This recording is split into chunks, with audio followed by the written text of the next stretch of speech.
Dependendo da situação que a gente tá, pedir ajuda pode ser mais difícil do que parece. Fica aqui comigo nesse vídeo que hoje a gente vai falar desse assunto, em como a gente consegue levantar nossa mão, dar o próximo passo e pedir uma ajuda para o que a gente está passando. Tá bom? Eu sou Carlos Cascarraro, seja muito bem-vindo ao canal Creme do Milho. A gente vai ler um texto e depois a gente vai comentar, trocando aqui experiências sobre como a gente conseguir tratar desse assunto. Combinado? Bom, o texto que a gente tem hoje, eu já trouxe aqui esse site, essa revista que eu gosto muito, que é o site Vida Simples. E aí o título é Não tenha medo de pedir ajuda. Né? Reconhecer a necessidade de apoio é um gesto de coragem, um passo fundamental para fortalecer e discutir a saúde mental, seja no Setembro Amarelo ou em qualquer dia do ano. É uma reportagem escrita por Diego, é um texto, né, por Diego Brito, de 17 de setembro de 2025. E aqui a gente já tem uma primeira imagem, né, de duas mãos, né, são duas pessoas apoiando as mãos, né, como que um ato de solidariedade, né. Bom, e aí vamos começar aqui o texto, né? Seja qual for o motivo ou contexto, podem existir momentos delicados em que aparece aquela sensação de estar sozinho no mundo. Situações em que a esperança se dissolva por dentro e o sopro de vida parece sumir. Nessa ocasião, não tenha medo de pedir ajuda. Sempre haverá alguém para te escutar e estender a mão. Esse mês é marcado pela campanha do Setembro Amarelo. Nessa reportagem foi publicada no mês de setembro, que todo ano a gente traz esse tema de conscientização sobre a ajuda, né? Ajuda, depressão e etc. Apoio emocional, que tem o foco a prevenção ao suicídio. Né? No entanto, a conscientização sobre saúde mental deve ser discutida diariamente, sem tabus. Pedir ajuda não é sinal de fraqueza. De acordo com a psiquiatra Maria Carol Pinheiro, é necessário compreender que pedir ajuda não é abdicar de força, mas reconhecer que nós precisamos dos outros para nos construirmos. Ao estender a mão, não mostramos fragilidade, mas a profunda sabedoria de confiar no outro e de se permitir crescer a partir do encontro, e na honestidade do pedido de ajuda que reside o poder de reinvenção e a beleza de que se atreve a ser inteiro e humano. A médica também é professora da Faculdade de Ciências Médicas da Santa Casa de São Paulo e pós-graduada em Medicina do Estilo de Vida do Hospital Israelita Albert Einstein. Ela faz a questão ressaltar que a frase acima não são apenas palavras bonitas, mas ciência. Quando lidamos bem com o estresse, por exemplo, o cérebro libera ocitocina, né, molécula da conexão que nos impulsiona a buscar apoio, fortalecer laços e, sobretudo, cultivar a verdadeira coragem dentro de nós, que, em última instância, a coragem de tornar-nos nós mesmos, afirma. Psicóloga especialista em suicidologia e prevenção de riscos à saúde mental, Juliana Sato reforça a ideia de que buscar apoio é um convite para ir ao encontro de conexão. Quando compartilhamos o que sentimos, abrimos espaço para que outras pessoas estejam presentes e fortaleçam os vínculos conosco. Isso pode ser tão simples quanto ligar para alguém de confiança e dizer preciso conversar, ou aceitar o convite de uma família que insiste em acompanhar você em uma consulta. Esses gestos mostram que cuidar da saúde mental também envolve reconhecer que permanecemos a uma rede de relações que podemos nos apoiar mutuamente, acrescenta. Continuando, presença verdadeira, né? No entanto, é necessário que a escuta seja verdadeira, se chama escuta empática, né? A gente não escutar simplesmente ali no modo automático, né? Isso passa por entender que não é necessário ter respostas prontas ou soluções. A disposição em estar presente ao lado de quem passa por um momento difícil, de dor emocional e por si só, é uma forma de apoio. O mais valioso é estar presente, ouvir sem julgamentos e validar os sentimentos. Isso pode ser trazido em frases simples como eu não sei exatamente o que você está passando, mas quero estar aqui com você. Ou gestos como acompanhar alguém em uma consulta, preparar uma refeição ou simplesmente sentar junto em silêncio, destaca Juliana. Para acrescentar que é fundamental definir limites saudáveis para evitar sobrecarga emocional e lembrar que ninguém é responsável por resolver, né, o sofrimento do outro. Oferecer suporte é ajudar a sustentar, não carregar, criando espaços seguros de diálogo, encorajamento e respeito mútuo, promovendo o bem-estar de todos os envolvidos. E o ano inteiro pintado de amarelo, né? Eu acho que essa que é a ideia, né? Eu entendo dessa forma, né? Cuidados de saúde mental vão muito além da campanha de setembro, que também é essencial, claro. Porém, o bem-estar emocional deve ser discutido diariamente como forma de prevenção e conscientização.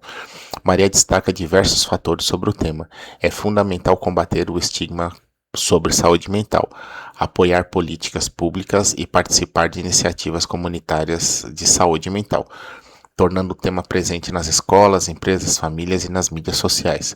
O cuidado contínuo depende de pequenas atitudes diárias que, somadas, criam uma cultura de acolhimento que vai muito além da campanha anual. Juliana ressalta que a prevenção deve ser permanente, pequenas atitudes no dia a dia, como perguntar genuinamente como é que foi seu dia, não ser aquela coisa automática, né?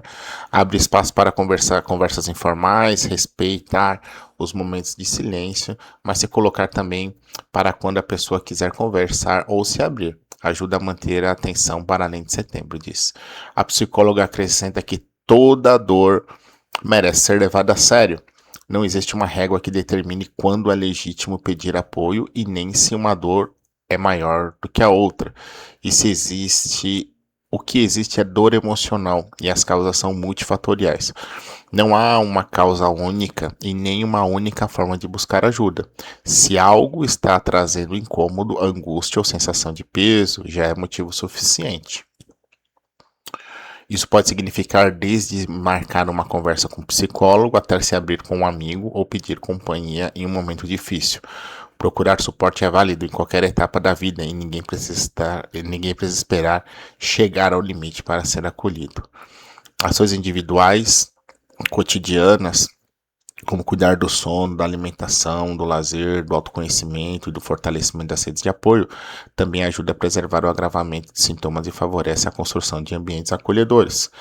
É preciso adotar hábitos de prevenção durante o ano todo, como praticar atividades físicas, manter o diálogo aberto sobre sentimentos, buscar apoio profissional quando necessário e promover espaços seguros de escuta sem julgamento. Completa Maria. Então tá aqui, terminamos o texto do Diego Brito, repórter do Vida Simples, né? Vamos ler aqui a descrição dele, né? A bio dele. De tanto navegar pela subjetividade, encontrou na escrita a sua casa. Em qualquer tempo livre, busca viajar para continuar a se compreendendo no mundo enquanto pessoa. Acredita que a vida se faz de forma coletiva. Muito bem, então um abraço aí pro Diego e um abraço para a Vida Simples. Galera, pedir ajuda é um assunto atemporal. Isso que eu queria trazer aqui para vocês hoje, aqui no Creme do Milho. Por quê? Porque a gente tem diversas situações, diversas desafios que vão acontecendo ao mesmo tempo na nossa vida, né? Então a gente pode ter questões pessoais, amorosas, profissionais, financeiras, de saúde, questões de nos religar, né, religiosas, espirituais, enfim, a gente vai tentando equilibrar vários pratinhos ali ao longo do tempo, né, todo dia na nossa vida, né, questões de relações de pai e filho, enfim. E aí, qual que é o ponto que é pouco falado, que isso pode ir mudando, isso naturalmente vai mudando conforme a gente vai envelhecendo, né? Conforme os anos eles vão se passando.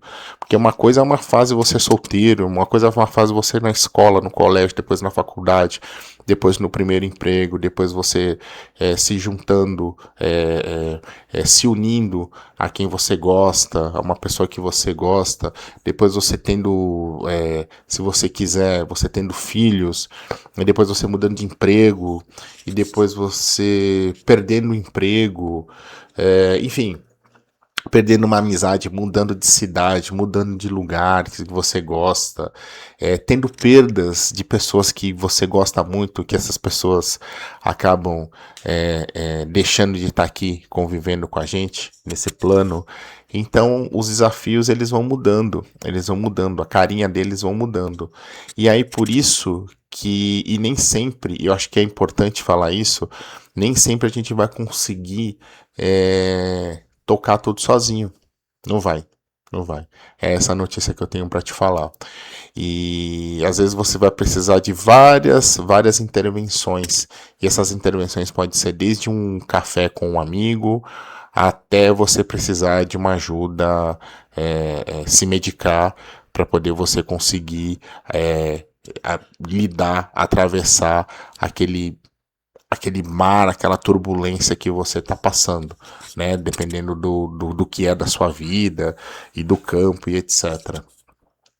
E aí eu volto aqui no começo do assunto, do título do vídeo, que é exatamente, né? Não tenha medo de você pedir ajuda, porque às vezes quem a gente menos imagina, ou então às vezes quem a gente confia, é que vai conseguir levantar, saber qual que é pelo menos o começo da melhor forma de resolver aquilo. Né? Então, às vezes a gente vai precisar, a pessoa vai dar algumas dicas, porra, cara, você precisa de férias, você precisa pegar mais leve. O problema não é dessa forma como você está imaginando, isso é muito mais simples de resolver. Eu acho que realmente faz o sentido você fazer A, B e C. Uma escuta já vai te ajudar muito. E se não, num próximo passo, e aí você segue para ajudas, né? Ajudas de profissionais, né? Você vai procurar uma terapeuta, um psicólogo, um psiquiatra, alguém que possa fazer um acompanhamento próximo da sua saúde mental, com uma frequência, com uma rotina e etc, até você conseguir passar e voltar a ter minimamente aí um controle da sua rotina. E então, pedir ajuda é algo essencial. A gente está falando aqui de um tema que é muito importante, pouco falado, que é o tabu, né, da saúde mental. Né? Aqui o Creme do Milho, eu com muito orgulho, eu faço questão de falar que eu sou embaixador desse assunto, né, sem ser um profissional da área da saúde. Eu sempre me coloco muito nessa posição. Né? Aqui eu sempre trago um texto, uso uma referência e coloco a minha experiência de pessoa que já esteve nesse lugar onde eu busquei ajuda, e algumas vezes eu não consegui ter respostas, né? Então, por que não você hoje que está assistindo esse vídeo, você não deve estar passando pela situação e conseguiu aqui a gente conversando sobre esse assunto, saber mais ou menos o que você deve fazer? Procurar ajuda para uma pessoa que você gosta, uma pessoa de confiança do seu trabalho, uma pessoa de confiança da sua família, uma pessoa que estuda com você, que convive com você, que você acha que minimamente você vai ter condições de desabafar, de abrir ali o que está acontecendo, né? Sempre se respeitando e falar, poxa, será que está tudo bem aqui? Será que eu não preciso? O que eu posso fazer aqui para seguir? Isso se chama pedir ajuda. E sim, às vezes a gente vai ter medo. Sabe por que a gente vai ter medo? Porque a gente é ser humano. A gente é ser humano, às vezes a gente acaba se colocando numa situação de super-homem, super-mulher, né? Não, a gente vai conseguir resolver tudo. A gente cresce muito com essa... Isso é uma fake news, sabe? Isso chega a ser assim até uma agressão com a gente, né? Achando que a gente foi criado para poder conseguir dar conta de tudo, que a gente vai conseguir resolver tudo, porque nós somos fortes. E sim, não tem nada disso de quem pede ajuda é fraco, são pessoas fracas. E isso é tudo conversa. E o mundo real fala que não. Real fala que o ideal é a gente ter pelo menos um mínimo de uma rede de apoio onde a gente vai conseguir explicar contar o que está acontecendo, e depois que a gente conseguir explicar isso, essa pessoa, pelo menos, a gente tem um acalanto, um conforto, né, emocional, e entender que a gente precise ali dar um próximo passo para uma ajuda de um profissional que vai sim, dentro das nossas condições sociais, econômicas, financeiras, ajudar a gente para poder a gente conseguir melhorar, né, a nossa saúde mental, que é uma das coisas que mais tem sofrido no século XXI, né? A gente precisa estar com a nossa saúde mental em dia, estar com a nossa saúde mental boa, né? Tanto quanto a gente faz aquele check-up, né? O exame de sangue periódico, né? Saber se o corpo tá, a pressão tá boa, a pressão sanguínea tá boa, se o coração tá bacana, e todo aquilo mais. Vamos sim cuidar aí da nossa saúde mental e fazer com que a gente consiga ter mais longevidade, né? Porque a gente bem, quem está ao nosso redor tá bem e vai conseguir sim a gente ajudar, né? Ajudar e apoiar pessoas que estão, às vezes a gente tem que estar bem para poder escutar, né? Às vezes as pessoas que estão precisando, vão precisar de alguma ajuda. Pode ser um amigo, pode ser a esposa, a namorada, o namorado, o marido, o filho, o pai, o avô, o neto. A gente não sabe, as suas elas são diferentes. Então, por que não a gente ter esse cuidado com a gente e conseguir, se cuidando, a gente conseguir dar o próximo passo e tá bem. Tá bom? Espero que você tenha gostado desse vídeo e que esse vídeo te ajude bastante e que dê tudo certo. Levante a sua mão, peça ajuda, me procure aqui. Se você não tem ninguém, me procure aqui nos links do YouTube. Eu vou conseguir conversar com você. Eu tô aqui para te ajudar como uma pessoa, uma escuta empática. Pelo menos eu vou parar para te escutar. Eu não vou ter todas as respostas, mas a gente pelo menos vai conseguir bater um papo e eu conseguir pelo minimamente te orientar no que fazer. Tá bom? Ou então, pelo menos te escutar ali para poder você já se sentir acolhida, né, por alguém que às vezes essa pessoa você não conseguiu encontrar aí no seu dia a dia, dependendo de onde você tá morando em outro país, você tá morando numa cidade isolada, você acabou de mudar, você tá sozinha, você não conhece ninguém e às vezes você não tem uma rede de apoio, então por que não? Entra aqui em contato comigo aqui no Creme do Milho, porque sim, o que eu puder dentro do meu alcance, eu vou te ajudar com o maior carinho, tá bom? Um abração para você, espero você em breve, já deu tudo certo, espero você no próximo vídeo. Tchau, tchau.